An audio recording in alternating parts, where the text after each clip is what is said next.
Hi everyone, welcome to our first flipped lecture of the semester, and we will do this periodically because I do feel like it's a very important pedagogical approach that you can use, and yes, even as elementary teachers. We'll talk more about that when we're face-to-face, but in the meantime, be thinking about that yourself. Reflect on that a little bit. How would I ever use or do something like this flipped with elementary students? Okay, so there are some really unique ways, and it's already being done. So, but again, my goal for this part of the course is kind of twofold. Number one is that flipped experience. I feel that this is content that we have gotten to that lends itself well, that for the first part, I don't have to really see you face to face. I want you to dig into some materials that I have provided, kind of do a connect with you virtually on this system, and I'm using a program called Screencast-O-Matic. You might want to look at that and just kind of see what it is. It records me, it records my screen, and if I keep these recordings under 15 minutes, which is my plan, then it's free. So a very useful tool in the classroom. Probably the second reason is a little bit more important, and that is to start the discussion, start thinking about, start building your expertise in copyright and fair use and what that means to you as a future educator. So with that, my goal is, or the questions that I'm going to attempt to answer for you today are, why should you be concerned about copyright? That's kind of part one of your flipped experience today. In the video that I have kind of separated into two parts, we will be talking about, what it is, why is it important to you, and then we will move on into part two, which will focus on the two other questions. What is meant by fair use, okay, and then what are the four criteria, okay? So, with that, we'll go ahead and get started. Why should you be concerned? Or, why is it important to you?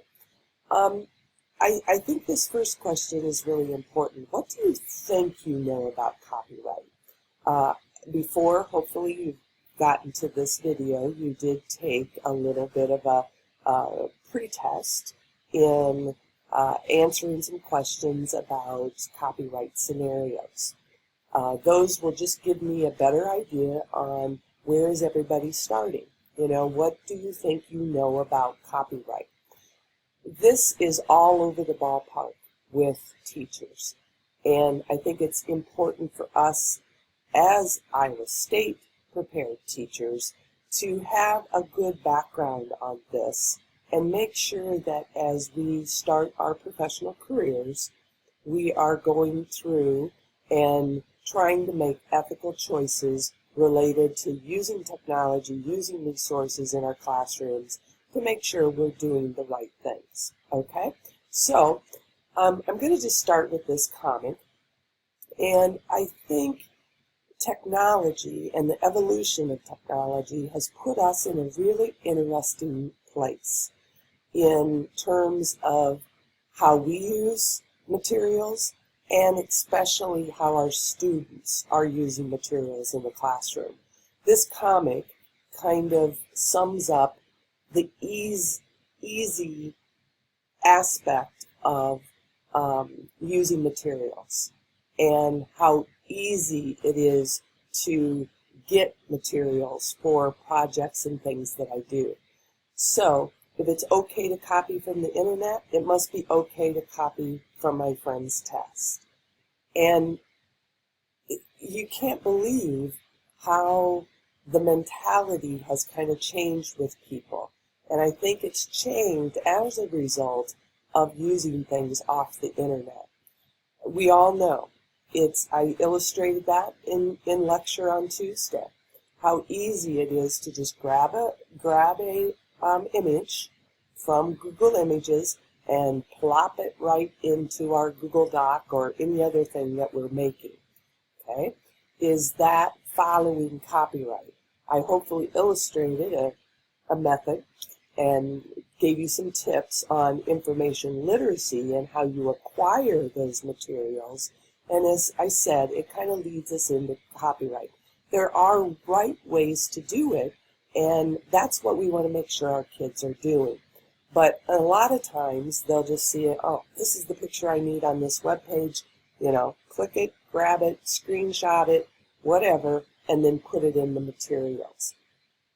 Text, highlight it, copy it, paste it in. It's mine. And again, we've got to teach these information technology skills to students so that they do it correctly, that they do it with an ethical manner rather than it's just easy to do and I can do it because it's there. Okay? So this is what this kind of illustrates. You guys, I just want you to know too, I mean, it's this mentality. You can't even believe I can give you 201 examples where students have attempted to use other students who have taken the course, have used maybe their materials. Okay, is that the educator that we want in the future? You aren't even producing your own work and giving it to us. And so this is really, really, personally, a very important aspect of this whole technology use and some of the material that I really want you to get to take from in 201. We really have to be mindful as we model ethical uses of technology in the classroom because, yes, we can use them, but we can use them within limits, okay? And that's what we want to talk about. So, I'm going to use an excerpt from an article. You guys, all you would really have to do is Google, this title, and you could read the entire article, and I would invite you to do so. But I've just taken an excerpt from the article that this was research that was done about copyright on teachers. And yes, it's 2007, but I think it gives us a lens into really what is probably still happening today in terms of copyright and, what's happening with it. And when Anderson did the research here, teachers fell in 3 categories that I think are extremely interesting. And you might want to think about that, as you enter this information section of our course, where would you have fallen? Okay? So he found that teachers thought about copyright in 3 different ways. 1, teachers see no evil. Okay? They would refuse to even educate themselves about copyright. Okay? And you guys, I think this is how I was prepared. Okay? 30 years ago, technology was very, very different. We didn't even talk about, I don't remember any of my classes, even the media class at the time, talking about copyright. We just used everything. I think it was a mentality that, schools don't have money, you just have to make the most of what you can get, just get it and use it, Even, I told you computers were coming out, we would copy software left and right, just because we could. And so I think that's a little, see no evil. It's like, we can just do whatever we want to do, okay? And we have to be careful about that. I don't think any of you are going to fall into this category now because we are going to educate you about copyright. But these last 2, we still could fall into those, and I think we have to be careful. The close the door mentality, okay?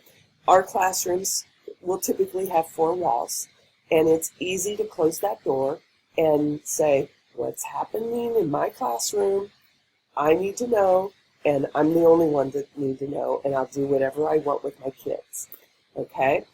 Well, when that relates to copyright, it's like whatever they want to do within the classroom, and it's okay, because nobody is going to see it. I think we have to be careful, and we'll talk about that a little bit more on Tuesday when I'm with you, and kind of think that out a little bit, okay? Because, again, you're in that classroom with 25 children who are seeing you model things that might not be ethical, okay? The third one is hypercomply. They just kind of perceive what they think is copyright. And I think this is the one that, hopefully a lot of our educators today are still in kind of this one. They think they know about it, and they try to comply, but they kind of comply because it's what's best for them. Okay? So I think that one's really interesting as well. Okay, why is this important for you? I'm going to do these 3 points very, very quickly because they're basically pretty easy to figure out. Number 1, you guys, copyright is law. It's federal law. So, as your reading stated, it's law. And we have to do it, okay? We have laws in our country, okay? Obeying copyright is an ethical necessity. This is probably the one that hits home with me the most. I'm sorry, I'm not perfect, and you know that already. But what I really want to be for you, hopefully, is an ethical model of what educators can be in the future. We have all this stuff we can use, but it is an ethical necessity as we move forward, as technologies change, and to figure this all out. Okay? The third one is, again, it's probably, it's just the right thing to do. Okay? It's law, you're ethical, and it's the right thing to do as a future educator. So I think it's very important to you, and this is why I think it's so important for you to understand it. Next, early lessons on copyright. In your reading, that hopefully you read before this video, copyright laws are always subject to ongoing interpretation. And in the example that you were given, or that's in there, it talks about the Supreme Court, when this was kind of blowing up, it was 5-4 that they went with, this is how we're going to handle copyright.